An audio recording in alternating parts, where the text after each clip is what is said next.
સુરેન્દ્રનગરના મૂડી તાલુકાના સોમાસર ગામમાં વર્ષ 2019માં મનરેગા યોજના હેઠળ થયેલા કામોમાં ઉચાપતનો મામલો સામે આવ્યો છે।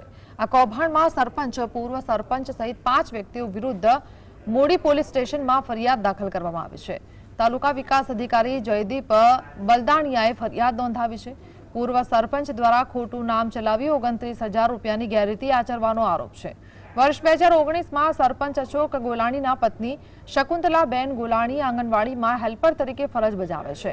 તેમણે જોબ કાર્ડ દ્વારા 29,986 રૂપિયા વેતન મેળવ્યું હતું। ફરિયાદમાં તલાટી, કારકુન અને ટેકનિકલ આસિસ્ટન્ટ મનરેગા એપીઓની પણ સંડોવણી હોવાનું જણાવ્યું છે। અગાઉ પણ મનરેગા કૌભાંડના અનેક બનાવો બન્યા હોવાનું સામે આવ્યું છે।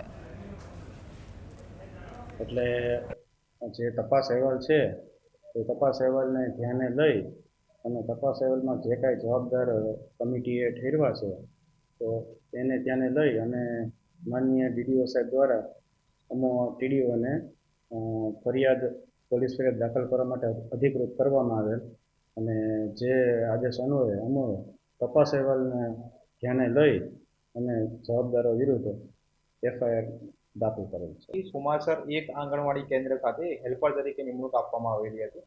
આ દરમિયાન તેઓ જ્યારે હેલ્પર તરીકે ફરજ બજાવતા હતા તે દરમિયાન તેઓએ મનરેગા યોજના હેઠળ પોતાના નામનું જોબ કાર્ડ કઢાવડાવીને અલગ અલગ તારીખે રૂપિયા 29,986ની ગેરરીતિ આચરેલી હતી, છેતરપિંડી કરેલી હતી અને રોજગારી મેળવી હતી।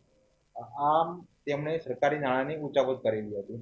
આ ગુનાની અંદર તત્કાલીન સરપંચ શ્રી હસુભાઈ ગોલાણી, તત્કાલીન તલાટી કમ મંત્રી શ્રી પૃથ્વીરાજસિંહ જી પરમાર, મનરેગા યોજનાના જે કામોના અમલીકરણ અને દેખરેખમાં જે બેદરકારી દાખવવામાં આવેલી છે તે બદલ તેમના વિરુદ્ધ પણ ગુનો